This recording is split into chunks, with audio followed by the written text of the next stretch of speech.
Good morning, everyone. It is wonderful to see you today. Good morning. Good morning. Happy Monday. And I appreciate so much you being here today. Let me get to where I need to be here. Lots of clicking. Hi, Kaya. It's so good to see you this morning. I'm glad you're here too. And everyone else who made it here this morning, we had such a phenomenal, oh my gosh, such an amazing online retreat. Mother was just on fire. It was so incredible. I'm still just floating in it. So now I get to do it again. So really, that's always I was just saying after it was over, it's hard when it's over because I wish I just, that we're all just gathered together again in a few hours, and I got my wish. So it's good to see you all here today. All right, so let's dive right in.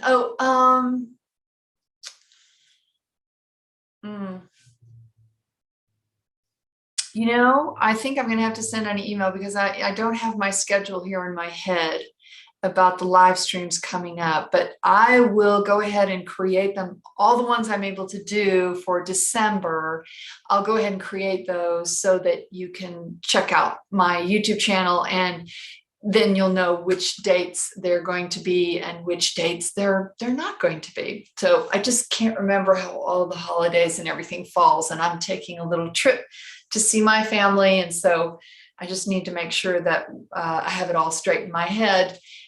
So check out my YouTube channel page for the rest of December and moving into the beginning of January, the Monday live streams. All right, and of course the daily meditations as well. That schedule might be a little off because of the holidays here in the US, moving into Christmas and then the New Year. So be sure and check out my page before you make plans to show up. Okay, here we go.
Hello, beloved ones. It is wonderful to be with you today. I thank you for joining me on this wonderful day in your life, for taking the time, for stepping into the moment as one.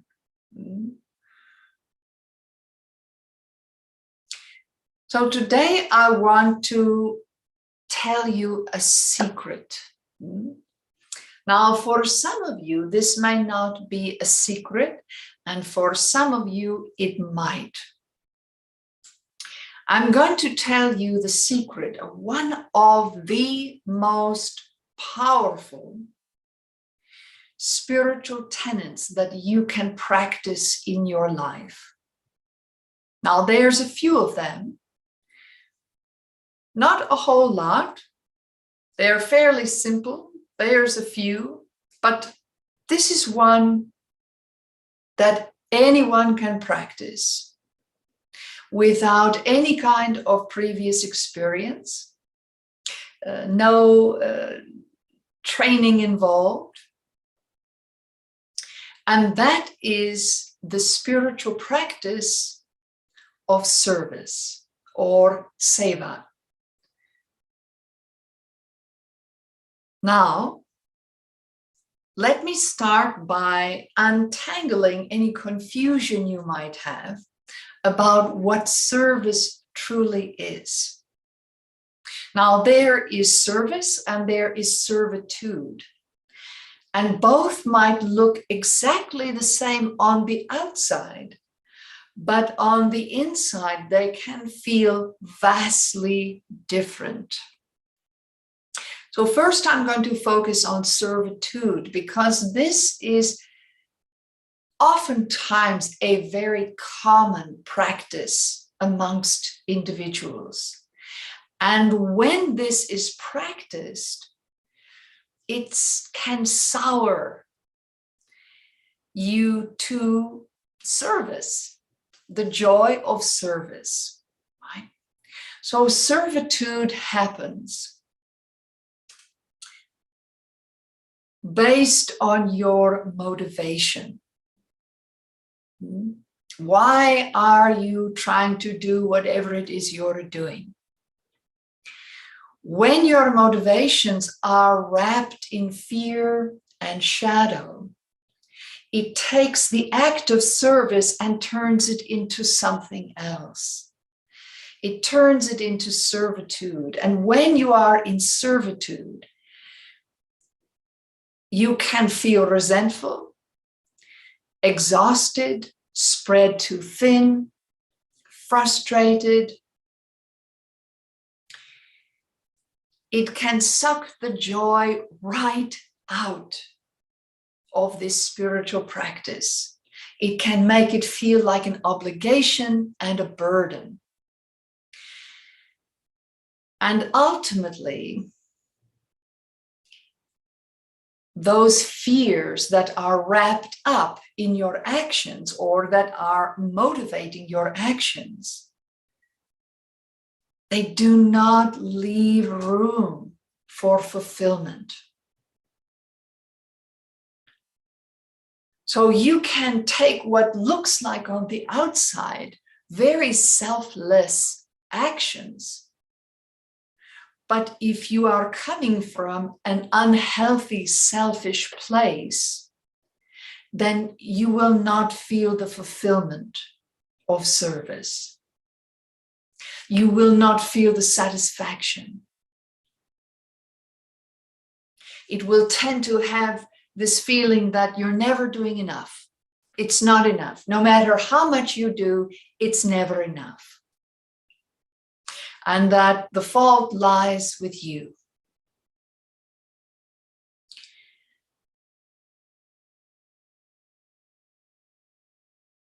And this can be a very hard habit to break, particularly with those of you that struggle with codependency, with people pleasing, with wanting to be loved or liked or admired at any cost to yourself.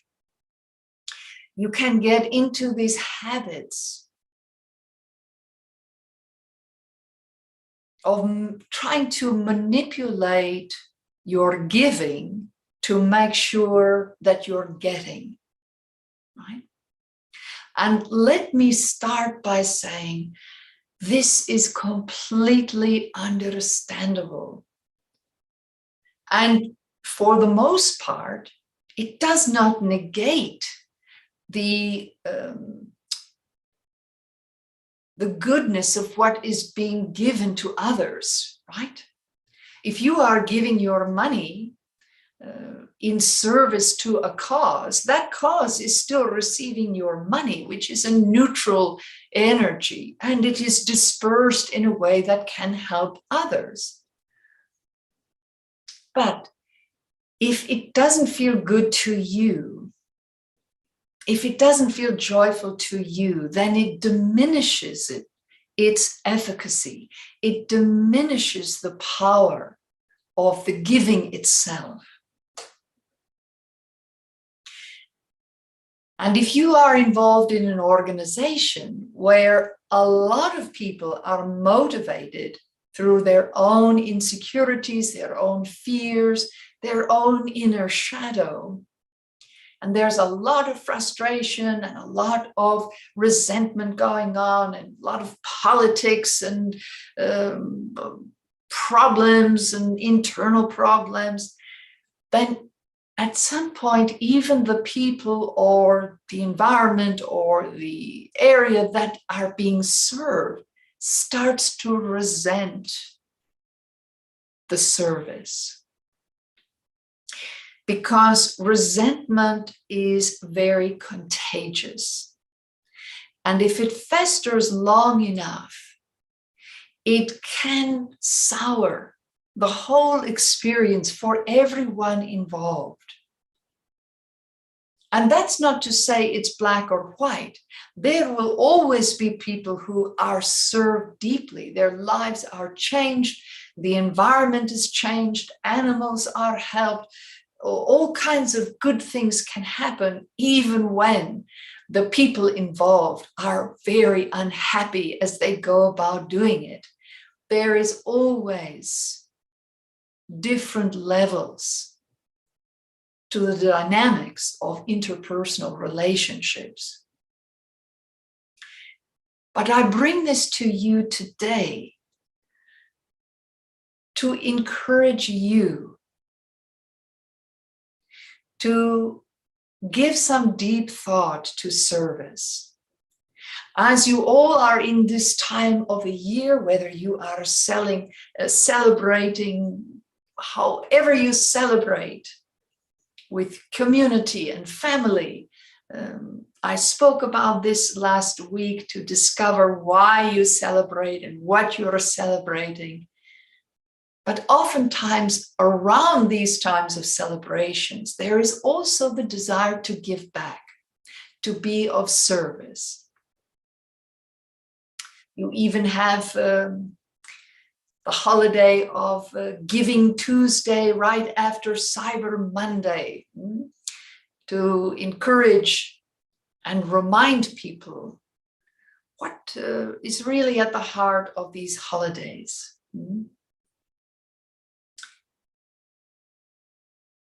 So when you consider the concept of service, I am encouraging you to stretch it out to last all year around for yourself. Because when you are able to give, to serve, simply for the sake of service itself, something magical happens. Resentment falls away. You don't really care if you are acknowledged for the service.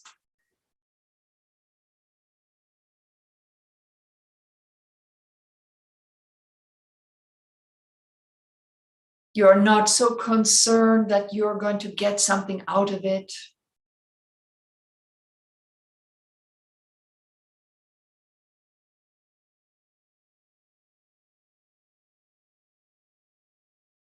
But all of a sudden, you are simply giving. And the joy of giving, the joy of service comes alive within you.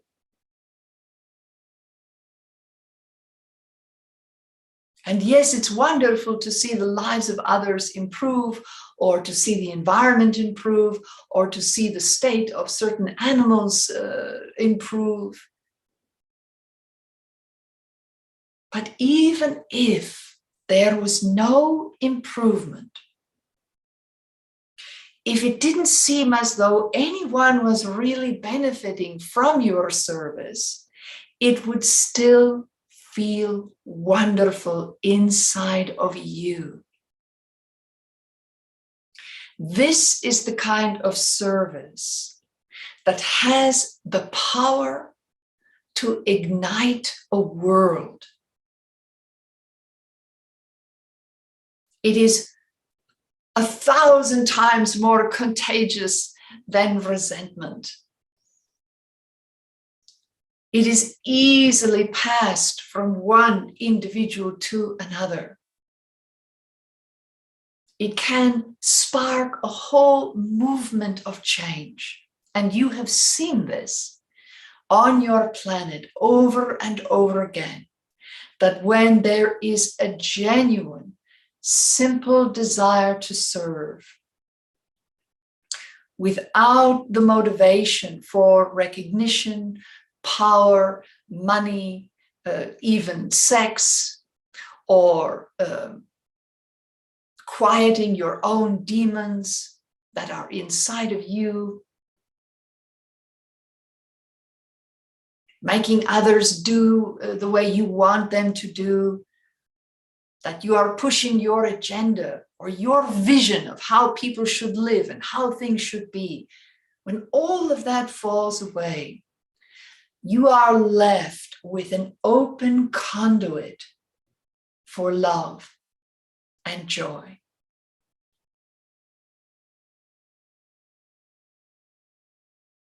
The joy of service is extraordinary. And there are opportunities right outside your door. And yes, it's wonderful to give money. Yes, I encourage that if that's what feels right for you. But what I'm here to share with you today is the secret of your time, giving of your time, yourself, your presence.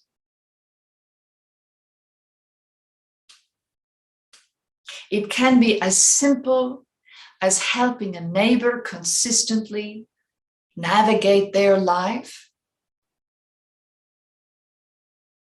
or as big as working for a big organization that helps clean up the trash in the ocean, or plants trees in the rainforest.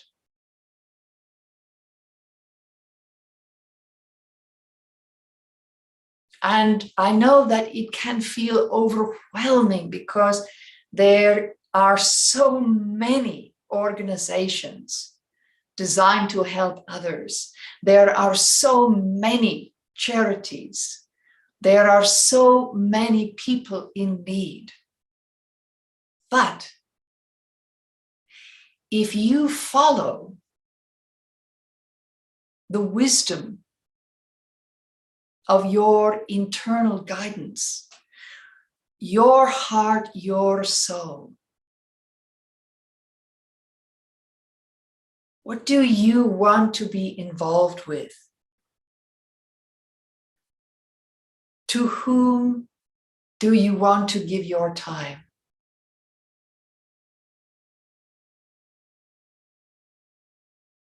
And if you are still working, maybe the time you can give is less than if you are not working. If you are in between jobs or careers, while you're looking to create the next, or you're looking to find a job, sign up for a service. Explore a kind of service that maybe you don't feel so emotionally attached to, so that you can keep your sort of personality out of the mix. And you can simply show up and give of your time and be of service with kindness, with love in your heart, and feel that experience for yourself. And if you are someone who gives a lot, if you are over-giving, and you think, oh, that's my problem, I give too much. But that's not your problem, beloved one. It has never been your problem. The problem is the motivation from which you give. That part of yourself that doesn't let you stop, when it's time to stop. That pushes you to keep going and going and going. The problem is not giving too much. It is what drives you to give in the first place. So if you are someone who feels you are in servitude when it comes to giving, step back and let your first service be to yourself and work on that. How do you create boundaries around your giving to the people you are close to your community, maybe to charities that you are already involved in?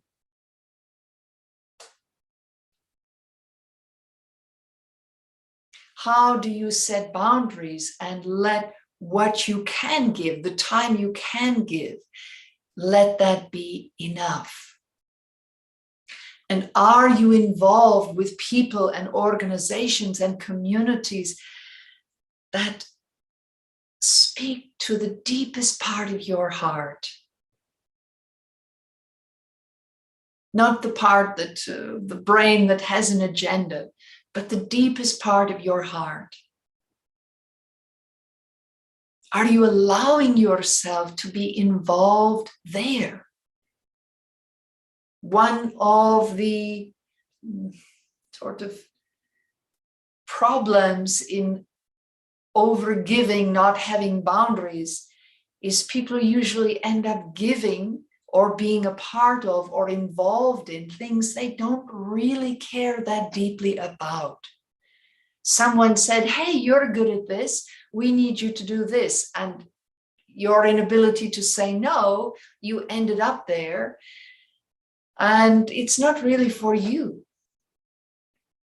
Doesn't mean it's not a wonderful organization or they're not doing good things, but it just isn't for you. But each person in this world is aligned with a certain element of society that requires their help, their assistance, their participation.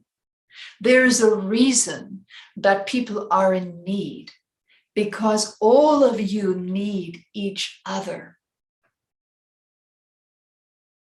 Not just to survive, but to know happiness and joy, a sense of communion and connection.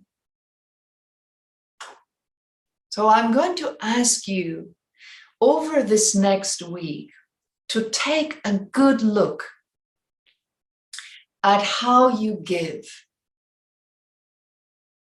and how it feels for you when you do.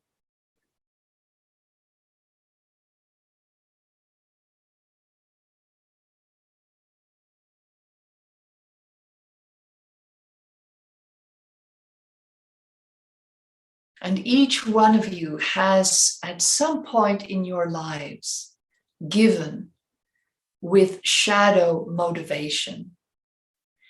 And you have not enjoyed yourself very much. And you've also had the opportunity to give, and it was fantastic, right? So I'm encouraging you to really make a point of doing service beyond what you get paid for, right? Now, a lot of you are in a particular kind of work where you get paid to do great service, right? And that's wonderful, but the money that flows between you, that is not service, that is what you are paid for, you are compensated for. I'm talking about service that you do not get paid for, you do not get monetary compensation for. And it might feel fantastic for you to do what you do for a living, and it might serve the needs of a lot of people, and it's wonderful for you. And you can't believe you actually get paid for it because you love what you do. It's fulfilling, it's joyful, and you get paid for it. And you feel you are doing a service. And that is all wonderful. But even if just 1 hour a week, you give service outside of that, or within the work you do pro bono work. Wonderful. But find a way to discover the power and joy that is within service. To give simply for the joy of giving, with no expectation of anything coming back to you.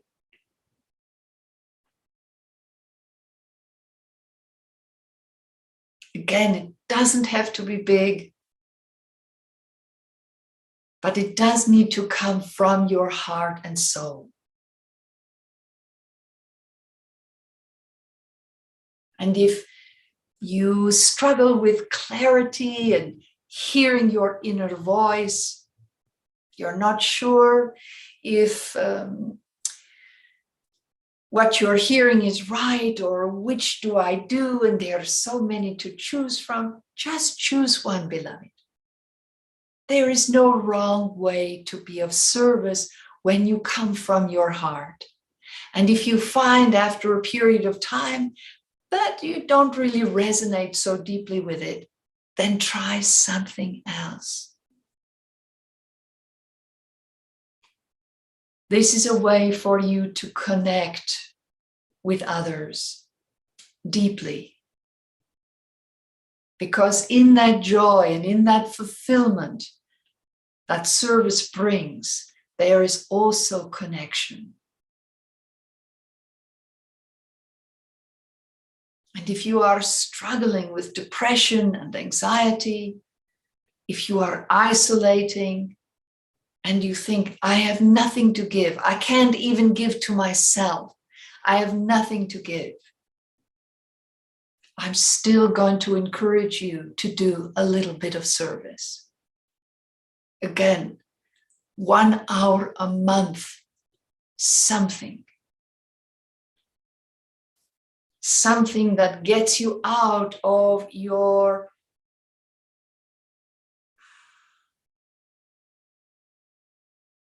inner struggles, where you can step out of them and into focus on someone or a group of someone else's.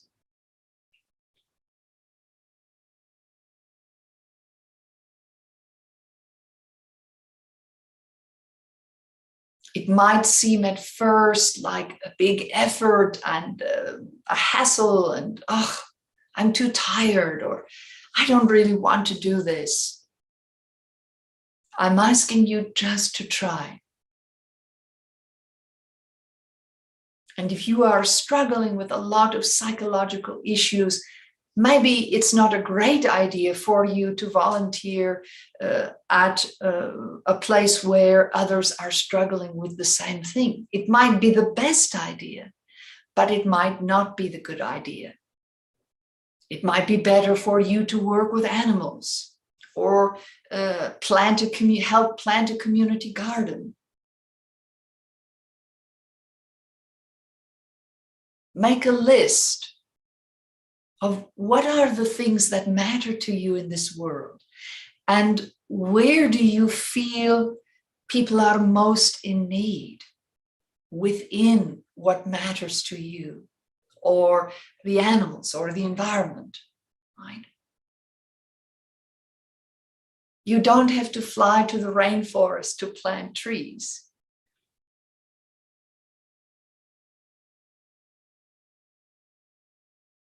A community garden that offers free, fresh vegetables to communities that have no grocery stores can be life-changing for individuals.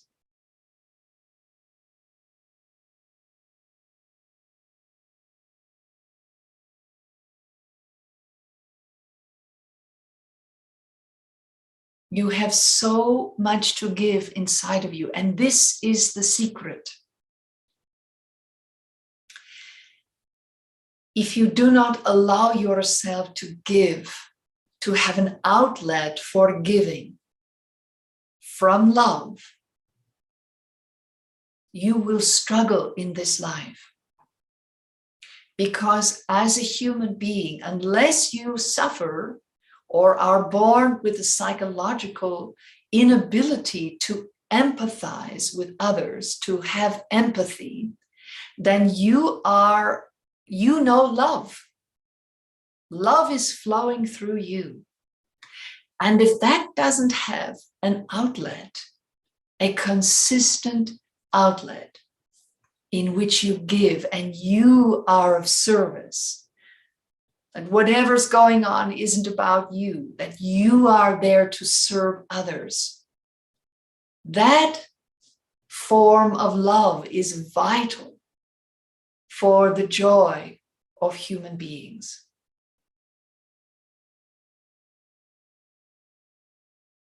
So explore your giving today.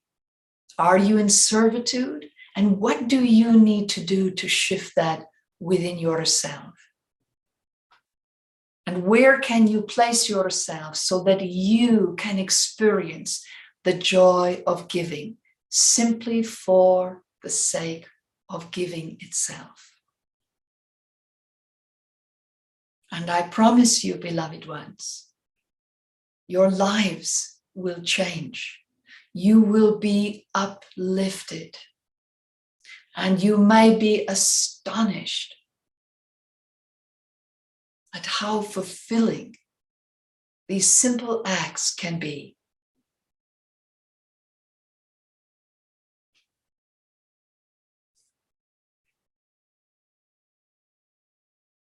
I wish you joy, my beloved ones, from my heart to yours. And service is one of the best ways I know to open yourself to that joy.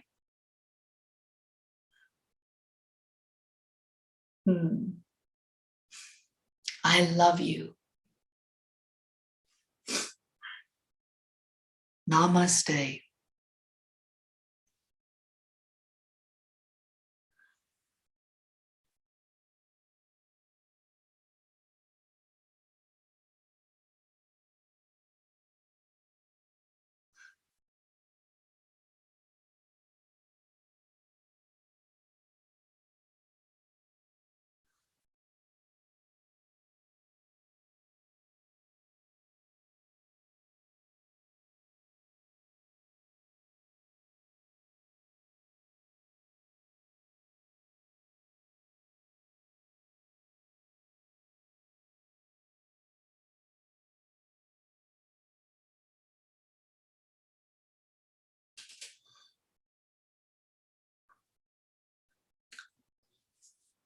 Whew.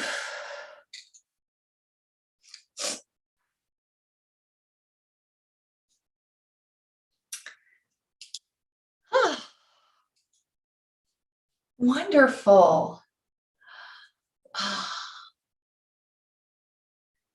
I'll be so, let's see, it's amazing. Yes, Barbara, exclamation point. Fantastic retreat.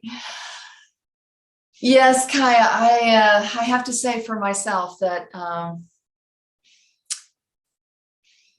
actually got into service for the sake of service before Mother even came into my life, and I was shocked. First, I was shocked at discovering what a selfish person I had been, and